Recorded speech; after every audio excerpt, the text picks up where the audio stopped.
लगवा दो फिर बाद में। सबसे पहले तो मैं ये कहना चाहती हूँ कि ये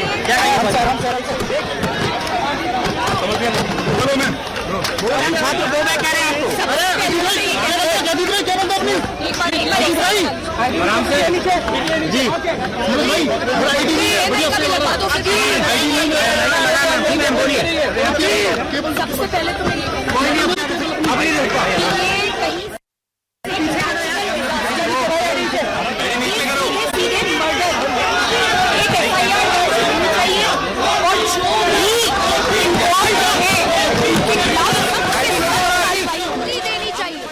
तीसरी बात, ये जो दिल्ली सरकार के मंत्री हैं और एमसीडी के लोग हैं, ये हम देखते हैं आए दिन हर दिन एसी में बैठ के प्रेस कॉन्फ्रेंस करते हैं कि सब कुछ बहुत अच्छा है।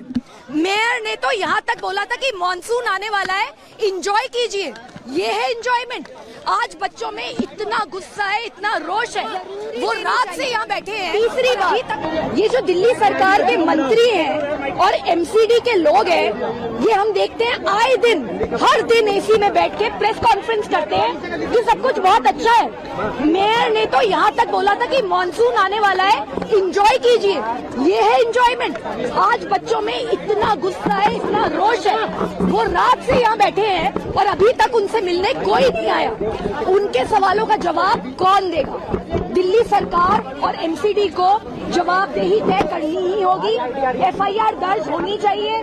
बच्चे ये बता रहे हैं कि 10 से 12 दिन पहले काउंसिलर को बार बार बोला गया कि ड्रेनेज खराब है और फिर भी उन्होंने कोई एक्शन नहीं लिया। जो बच्चे डूब के मरे हैं, उनकी पीड़ा हम सोच भी नहीं सकते। दिल्ली देश की राजधानी में अगर ऐसा ही चलता रहा तो ये जो बच्चों का आज गुस्सा फूट के आ रहा है, ये सड़कों पे निकल कर आएगा और ये कहीं से भी किसी के लिए भी सही नहीं होगा। ऑर्डर किए गए हैं, आपको भरोसा नहीं है? मेरे को ये बिल्कुल भी काफी नहीं लग रहा। मैं जानना चाहती हूँ कि एमसीडी के मेयर, दिल्ली सरकार के मंत्री जो रोज एसी में बैठ के प्रेस कॉन्फ्रेंस करते हैं, आज यहाँ क्यों नहीं है? इन बच्चों की जवाबदेही कौन, इनको जवाब कौन देगा? सरकार की जवाबदेही कौन सेटअप करेगा?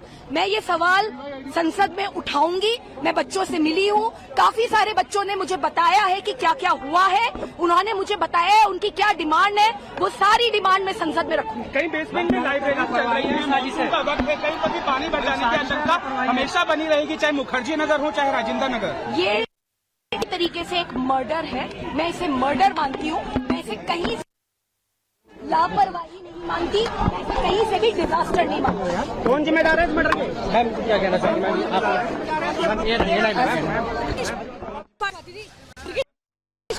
क्यों लापरवाही हुई इतनी बड़ी?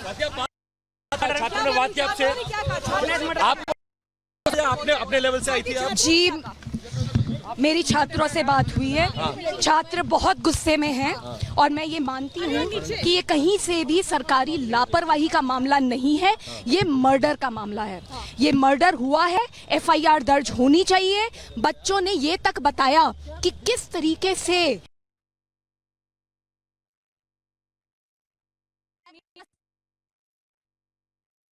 तो स्वाति मालीवाल को आप सुन रहे थे। स्वाति मालीवाल जो वहां पर पहुंची है, वो कह रही है कोई सरकारी लापरवाही का मामला नहीं है, सीधा सीधा मर्डर का मामला है। इस पर एफआईआर होनी चाहिए, कार्रवाई होनी चाहिए। सीधे वो आम आदमी पार्टी के नेताओं को भी निशाने पर ले रही है। ये कहते हैं ये तक बताया कि किस तरीके से काउंसलर को 10 से 12 दिन पहले बार बार बोला गया कि ये जो ड्रेनेज हो गया है, खराब हो गया है, इस ड्रेनेज को ठीक कीजिए, लेकिन कोई कार्यवाही नहीं करी गई। जो बच्चे डूब के मरे, तड़प के मरे, उनके परिवार को कौन जवाब देगा और क्या जवाब देगा? रात से बच्चे यहाँ पे खड़े हैं, प्रोटेस्ट कर रहे हैं और अभी तक एमसीडी का कोई भी, ना तो मेयर आई, ना कोई अधिकारी आया, और दिल्ली सरकार का भी ना तो मंत्री आए ना अधिकारी आए। इनका बस काम ये है कि ये एयर कंडीशन रूम में बैठ के प्रेस कॉन्फ्रेंस करेंगे। मेयर ने तो अभी कुछ दिन पहले ये कहा था मॉनसून आने वाला है, दिल्ली वालों एंजॉय। ये है एंजॉयमेंट। शर्म आनी चाहिए, तुरंत इन सबको यहाँ आना चाहिए, इन बच्चों से बात करनी चाहिए, इनके गुस्से में उनको उनके आंसू पोंछने चाहिए। और सबसे बड़ी बात, ये जो बच्चे मरे हैं, एक एक बच्चा जो यूपीएससी की तैयारी करने यहाँ आता है दिल्ली में, बड़े बड़े सपने, बड़े बड़े ख्वाब लेके आता है, उनके परिवारों का क्या होगा? अभी कुछ दिन पहले एक बच्चे को पटेल नगर में करंट लग के उसकी मौत हुई। उस बच्चे को भी और इन सारे बच्चों को जिनकी डेथ हुई है, उनको सरकार को तुरंत 1 करोड़ का कॉम्पेंसेशन देना चाहिए। कह रही है आतिशी को इस्तीफा दे देना चाहिए तुरंत। देखिए, मैं ये मानती हूँ कि दिल्ली सरकार के मंत्रियों की और जो एमसीडी के मेयर हैं और काउंसलर हैं और एमएलए हैं जो दिल्ली सरकार के, उनकी पूरी जिम्मेदारी बनती है। वो अपनी आंखें ऐसे मोड़ नहीं सकते।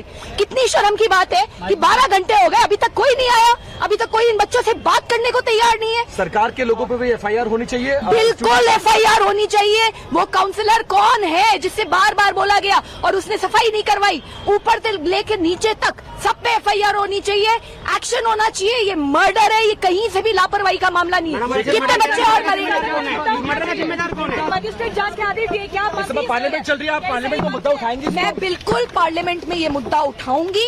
ये मुद्दा दिल्ली देश की राजधानी का है, ये पार्लियामेंट का मुद्दा है, क्योंकि ये जो बच्चे मरे हैं ये देश के कोने कोने से आते हैं। गरीब से गरीब बच्चा यहाँ पे आकर अपनी एक बड़ी उड़ान लेने का सपना देखता है और ये हाल है, ये हाल बना रखा है दिल्ली देश की राजधानी। और बड़ी खबर बता दें आपको, देखिए एक तरफ स्वाति मालीवाल जो लगातार देखिए सवाल उठा रही है, इसी बीच राजेंद्र नगर हादसे की तस्वीरें सामने आई है। बेसमेंट में तेजी से भरा था बारिश का पानी, वो तस्वीरें भी हम आपको दिखाएंगे। तो देखिए अब ये तस्वीर सामने आ चुकी है, तस्वीर आपको दिखा रहे हैं। ये हादसे की तस्वीर है, किस तरीके से तेजी से बेसमेंट में पानी भरता है, इसके बाद वहां पर क्या स्थिति बनती है। देखिए ये वही इंस्टीट्यूट है जहां हादसा हुआ है। बारिश होती है और बारिश के कुछ मिनटों के बाद किस कदर पानी बेसमेंट के अंदर भरता है ये आप देख रहे हैं। और वहां पर देखिए जो बच्चे हैं वो किस तरीके से तमाम जो स्थिति है वो देखते हुए नजर आ रहे हैं। हालांकि यही बेसमेंट है जहां पर हादसा हुआ था, जिसमें 3 छात्रों की जान चली गई है। यहाँ पर निकलने की कोशिश हो रही है, अफरा तफरी का माहौल यहाँ पर देखने को साफ तौर पर मिल रहा है। देखिए तस्वीर उस वक्त की है जब बेसमेंट के अंदर पानी भरता है। इंस्टीट्यूट के अंदर लाइब्रेरी था और इस लाइब्रेरी में देखिए पानी अचानक से भरता है और 10 से 12 फीट तक पानी भरता है। यहाँ पर देखिए कैसे बचने की कोशिश हो रही है, क्योंकि जब 10 से 12 फीट पानी भर जाता है इसके बाद कोई स्थिति नहीं बचती है कि आखिर कैसे निकला जाए। और इसी बेसमेंट में 3 बच्चे जो हैं वो फंस जाते हैं, जिनकी मौत हो चुकी है डूबने की वजह से। देखिए यहाँ पर निकलने की कोशिश हो रही है लेकिन निकल नहीं पाते हैं। कोशिश की जाती है कि पानी को पार किया जाए, लेकिन इसके बावजूद क्योंकि बहाव इस कदर तेज होता है कि ये निकल नहीं पाते। देखिए वापस ही लौट कर आ जाते हैं और किस कदर वहां पर स्थिति बनी होगी आप इन तस्वीरों को देखकर खुद अंदाजा लगा सकते हैं। ये कोई सड़क नहीं है, कोई यहाँ पर नाला नहीं है, ना कोई नदी है, ये बेसमेंट का हिस्सा है। वही बेसमेंट जहाँ पर पानी भरता है और लाइब्रेरी जहाँ पर देखिए चल रहा होता है। नियमों को ताक पर रखकर यहाँ पर किस कदर देखिए जो है अनदेखी की गई है और यही वजह है कि इतना बड़ा हादसा यहाँ पर हो गया है। तो राजेंद्र नगर के हादसे की ये एक्सक्लूसिव तस्वीर हम आपको दिखा रहे हैं। ये वही इंस्टीट्यूट जहाँ पर बड़ा हादसा हुआ।